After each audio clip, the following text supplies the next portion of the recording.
హైదరాబాద్ లో కన్సల్టేషన్ మరియు 3,500 రూపాయల colour Doppler test Avis hospitals లో ఉచితంగా పొందండి. నమస్తే రమ్మగారు. నమస్తే జయ. మనకి దసరా మహోత్సవాల్లో అమ్మవారిని కొలుస్తూ ఉంటాం కదా రమ్మగారు. 9 రోజులు 9 అవతారాలు పెట్టుకొని చాలా అంగరంగ వైభవంగా చేసుకుంటూ ఉంటాం. అయితే అమ్మవార్లకి సంబంధించిన కథలు ఏమన్నా వింటే బాగుంటుంది అనిపించింది నాకు.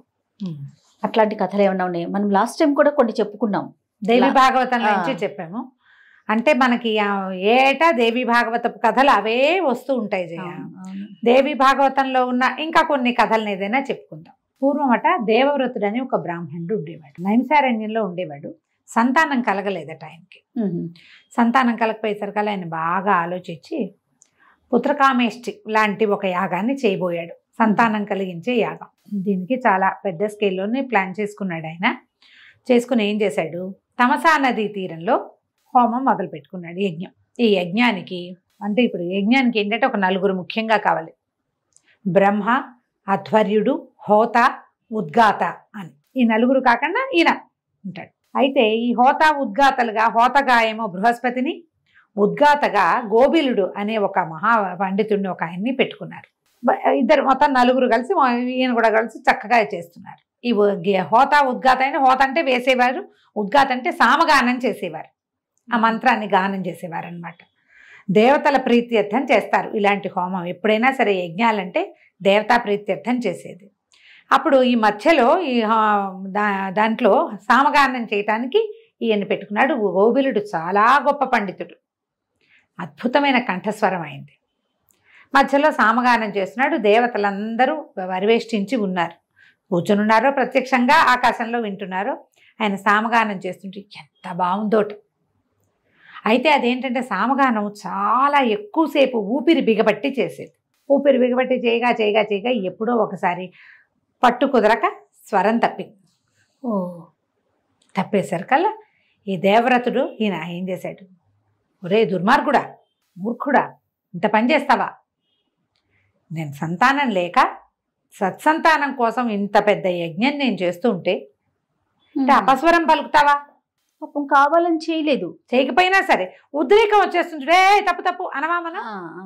ఉద్రేకంగా అన్నాడు. మూర్ఖుడవే నువ్వు, ఇట్లాంటి తప్పు చేసావు. నా వ్రతం, నా యజ్ఞం ఎట్లా సఫలమవుతుంది? దేవతలు ఎట్లా ప్రీతి పొందుతారు? సర్వనాశనం చేసేలాగా ఉన్నావే నువ్వు అన్నాడు. అనేసరికి ఒక్క తప్పు పడేసరికి ఆయన ఆగిపోయాడు. ఆయన కంటిన్యూ చేయలే, గోబిలుడు ఆగాడు. ఆగి ఎప్పుడైతే ఇట్లా దూషించబడ్డాడో ఆయన తిరగబడిపోయాడు. ఎవరెవరా, నన్ను మూర్ఖుడంటావా? ఇంతసేపు చేశాను, ఒక్క అపస్వరం మానవ సహజమైంది రాదా? అంత మాత్రాన ఇంత మాట అంటావా? నన్ను మూర్ఖుడు అన్నావు కాబట్టి నీకు మూర్ఖుడైన కుమారుడు పుడతాడు పో. ఈయన తెప్పించేశాడు. చేశాను కల్లా హడిలిపోయాడు దేవవ్రతుడు. గబగబా చేతిలో ఉన్న వదిలిపెట్టి కాళ్ళు పట్టుకున్నాడు. అయ్యో, ఎంత పని చేశాను నేను. మూర్ఖుడు, చదువు లేని వాడంటే వాడు ఎందుకైనా పనికొస్తాడా? మనం మామూలుగా బ్రాహ్మడికి మోయనివ్వండి, బ్రాహ్మడికి అది ఇవ్వండి, స్వయం పాకం ఇవ్వండి అని మాటకి చెప్తామా? దానాలు వ్యక్తిని పరిశీలించి ఇవ్వాలని చెప్తారు పురాణ గాథల్లో చాలా స్పష్టంగా. అది ఎవరైనా సరే, పాత్రత ఉన్నవాడు, అర్హత ఉన్నవాడు, విద్య కలిగిన వాడు, పండితుడైన వాడు, శాస్త్రం చదువుకున్నవాడు, వాళ్ళకే ఇవ్వాలి.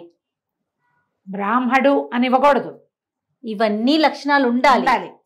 సర్వలక్షణంగా ఉన్న వాళ్ళకే ఇవి ఇస్తే నీకు ఫలితం స్పష్టంగా చెప్పబడతాయి. ఈయన కోల పెట్టేశాడు, దుఃఖించేశాడు విపరీతంగా. అయ్యో, కనీసం దద్దినపు భోక్తకి కూడా పనికిరాడు కదా, పితృయజ్ఞంలో కూడా పనికిరాడు, మూర్ఖుడైన వాడు, చదువు లేనివాడు, ఎక్కడా పనికిరాడు. నేను ఇంత యజ్ఞం చేసి అలాంటి కుమారుణ్ణి పొందేది. అయ్యో, నేను ఇంత పొరపాటు చేశాను, ఎంత మాట అన్నాను, ఎంత మాట అనిపించుకున్నాను అని తెగ దుఃఖించాడు. మిగిలిన వాళ్ళంతా ఏమీ చేయలేకపోయారు. గృహస్థి ఇంత మాట అనేశాడు, ఆయన తిరగబడిపోయాడు. ఎవరు ఏం సహాయం చేయలేదు. ఎవరు శాపం పెట్టారో వాళ్ళు మరల్చగలరు. ఇక గోబిలుడి కాళ్ళు పట్టుకుని విపరీతంగా యజ్ఞం ఆగిపోయింది. ఈ దేవవ్రతుడు ఏడ్చేస్తున్నాడు. గోబిలుడు కూడా కష్టంతో వచ్చింది. అయ్యో, ఇంత ప్రయత్నం చేసుకున్నాడు కదా, యజ్ఞం అంటే చిన్న పనే. అదే కదా, ఒక చోట యజ్ఞం చేయాలంటే దానికి సంవత్సరం 2 ఏళ్ళు పని చేయాలట. ఓ ఏడాది పాటు దాన్ని తవ్వి 2 పంటలో 3 పంటలో పండాలి ఆ భూమిలో. అట్లా పండిన భూమే పనికొస్తుంది యజ్ఞానికి. ఇంత శ్రమపడి చేసి పాపం ఇలా అయింది అని ఈయన మనసు మరల్చుకుని మూర్ఖుడైన వాడైనా పరమేశ్వరి అనుగ్రహం లభిస్తుంది వాడికి, అనుగ్రహంతో గొప్ప కవి అవుతాడులే నీ కొడుకు, మనం యజ్ఞం పూర్తి చేద్దాం పట్టని. సరే మిగిలిన వాళ్ళందరితో కలిసి యజ్ఞాన్ని పూర్తి చేశాడు.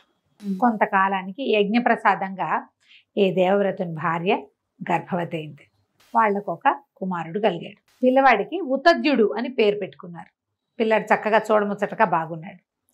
కానీ సంవత్సరం తిరిగేసరికి తెలిసింది వాడికి నోరు తిరిగేది కాదు, మాటలొచ్చు ఏవో, కానీ నత్తిగా ఉండేది.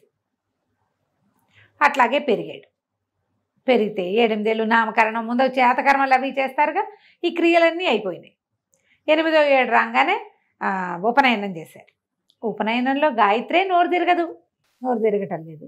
శాస్త్రం వేదం వచ్చే ప్రసక్తే లేదు. అందరూ ఎకిరిచ్చేవాళ్ళు ఉత్తర్జుడిని. నత్తిగా ఉన్న వాళ్ళని చూస్తే ఇతరులకి హేళనగా ఉంటుంది. అది మనకి రావచ్చు, రేపొద్దున మనం వెంట పడచ్చు, అలా అనిపించదు. అవును, ఎవరినైనా అనేయటం, నత్తివాడని అనేస్తారు. అది మన ఇంట్లో ఉంటే మనకే ఉంటే అవును అని చెప్పలేకపోతాం కదా. కానీ ప్రజలంతా అతన్ని ఎక్కిరిచ్చేవాళ్ళు, హేళన చేసేవాళ్ళు. వీడికి నోరు తిరగదు, వీడి నాన్న మహాపండితుడు, వీడికి ఏమీ రాదనేవాళ్ళు. జడుడుగా మందుడుగా ఉండేవాడు. కొంతకాలానికి అబ్బాయికి విరక్తి పుట్టిందట ఈ ఉత్తర్జుడికి. ఇల్లు వదిలిపెట్టి బయటికి వెళ్ళిపోయాడు. మామూలుగా 8 ఏళ్ళ తర్వాత ఉపనయనం చేశాక గురు సమీపంలో పెడతారు కదా, వాడికి ఏమీ రాదు. ఇంట్లో ఉన్నా ఏం లేదు, వాళ్ళ అమ్మా నాన్న దుఃఖిస్తూ ఉండేవాళ్ళు. తండ్రి గొప్ప పండితుడు, వాళ్ళంతమంది ఆయన దగ్గర చదువుకోవడానికి వచ్చేవారు. వీడికి నోరు తిరగదు. వెళ్ళిపోయి చదువు లేని జీవితం ఎంత వృధా, విద్య లేనివాడు వింత పశువు అన్నారు. వింత పశువు అని మనం ఇవాళ చెప్పుకుంటున్నాం. వీడు పశువే, కానీ నాకు విద్య లేదని బాధపడేవాడు ఉన్నాడు చూడు, వాడు పశువు కాదు. వాడు మంచివాడయ్యేందుకు, మామూలు మనిషి అయ్యేందుకు అవకాశం ఉంటుంది వాడికి. అతను ఏం చేశాడట, ఈ ఉత్తర్జుడు గంగా తీరానికి వెళ్ళిపోయి కూర్చున్నాడు. తపస్సు చేయడానికి కూడా అతనికి ఏమిటో తెలియదు అది, కానీ ఏదో చెయ్యాలని తెలుసు. తపస్సు చేయడానికి ఓ మంత్రం, ఓ ఇది ఏమైనా ఏమీ లేదు. ఏం చేసేవాడు, ఆకులు అలుములు తినేవాడు, కాయ కసరు ఏదైనా తిని గంగాజలం తాగటం, వచ్చి తీరంలో ఓ చిన్న పర్ణశాల కూర్చుని ఉండేవాడు. కూర్చోగా ఒకరోజు అతనికి అనిపించింది, ఏం మాట్లాడినా నిజమే మాట్లాడాలి, సత్యం తప్ప ఇంకోటి మాట్లాడను అని ఒక వ్రతం పెట్టుకున్నాడు. పెట్టుకుంటే అందరూ సత్యవ్రతుడు అనేవారు అతను. ఉత్తర్జుడి పేరు సత్యవ్రతుడుగా మారింది. అయితే ఏమైందట, ఈ రెగ్యులర్గా ఈ గంగా తీరంలో తపస్సులాగా కూర్చుని ఉండేవాడు కదా. అట్లా కూర్చునే ఉండేవాడు. ఒక వెలుగు వచ్చింది అతని మొహంలోకి. ఒకరోజు ఏమైందట, ఒక కిరాతుడు ఒక వరాహాన్ని వేటాడడానికి వచ్చాడు. ఆ వరాహానికి చిన్న దెబ్బ తగిలింది, బాణం తగిలింది. కానీ అది ఆ బాణపు దెబ్బకి కంగారు పడుతూ ఈయనున్న ఆశ్రమం వైపుకి దూరిపోయింది లోపలికి. అది మూలుగుతుంది చూడు, నొప్పితో మూలుగుతుంది. ఆ మూలిగింది అతనికి ఐ అన్నట్టు వినపడింది. వాగ్బీజం అంటారు దాన్ని. ఇతనికి నోరు మామూలుగా తిరగదు. ఆ సౌండ్ ఏదో అది ఆయనకు ఆసక్తిగా అనిపించింది. అక్కడి నుంచి ఆ సౌండ్ని అంట మొదలుపెట్టాడు. ఎంతోసేపు కానీ ఇతను నిత్యము ఒక నియమంతో పనిచేసేవాడు. అదే కదా చెప్పుకున్నా. అవునవును. గంగా జలమే తాగుతాడు, నియమం ఉంది, అబద్ధం చెప్పడు, నిజమే మాట్లాడతాడు, గంగా పానం చేసి కూర్చుంటాడు, ప్రతిరోజు కళ్ళు మూసుకుని కూర్చుంటాడు. స్థిరత ఉంది అతనికి, కూర్చునేది ఉంది గుణం. కొన్నిసార్లు అనేసరికల్లా ఆ దారిని వెళ్తోందట పరమేశ్వరి. ఐంబీజం వినపడుతోందని తన వైపుకు తిరిగి చేయి చూపించి వెళ్ళిపోయింది. బీజానికి ఆకర్షితురాలైంది, ఐంబీజానికి.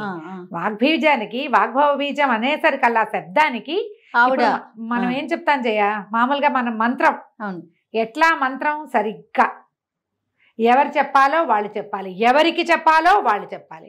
ఇక్కడ ఎవరు చెప్పారు, ఎవరు చెప్పల, అతనికి అందింది. ఆ రూపంలో, వరాహ రూపంలో అందింది అతనికి. భగవంతుడు అక్కడ ఏర్పాటు చేశాడు అతని కోసం. ఆ లోపల కలిగిన ఆ ప్రచోదనానికి అతను అది పట్టుకున్నవాడు చేసుకుంటున్నాడు. ఇంతకాలం అతను నియమంగా ఉన్నాడు చూడు. అవును, అది అతనికి ప్లస్ అయింది. అక్కడి నుంచి కిరాతుడు లోపలికి వచ్చాడు. లోపలికి వచ్చేసరికల్లా కూర్చుని ఉన్నాడుగా 14-15 సంవత్సరాలు వాడు. అంతే, చిన్నపిల్లాడప్పుడే వచ్చేసాడు కదా. ఇక్కడ అయ్యోరా ఇటు ఒక పంది వెళ్ళింది చూసావా అని అడిగాడు. ఇప్పుడు ఈయన పంది ఉంది వెళ్ళింది అని చెప్పాలి, నిజం కదా చెప్పాలి, సత్యవ్రతుడు కదా, నిజం చెప్పాలి. నిజం చెప్తే పందిని వీడు చంపేస్తాడు. పంది మరణానికి నేను కారణం అవ్వచ్చా? అవ్వకూడదు. ఆలోచన మారింది చూడు. అంతకుముందు అతనికి ఏం చెయ్యాలో తెలిసేది కాదు. ఇప్పుడు ఏం తెలిసింది? ఒక పంది ఇటు వెళ్ళింది, వీడికి నిజం చెప్పాలి, అది చెప్తే అది మరణిస్తుంది, చెప్పకపోతే అబద్ధం చెప్పినట్టు అవుతుంది, వ్రతం పోతుంది. ఈయన ఒక శ్లోకం చెప్పాడు. నాకు స్తోత్రాలు గుర్తున్నట్టుగా శ్లోకాలు గుర్తుండు, ఇలాంటి మామూలు వ్యవహారాలు గుర్తుండు. అమ్మవారి స్తోత్రాలు శ్లోకాలు ఏవి అయితే 2 సార్లు చదివితే వచ్చేస్తుంది.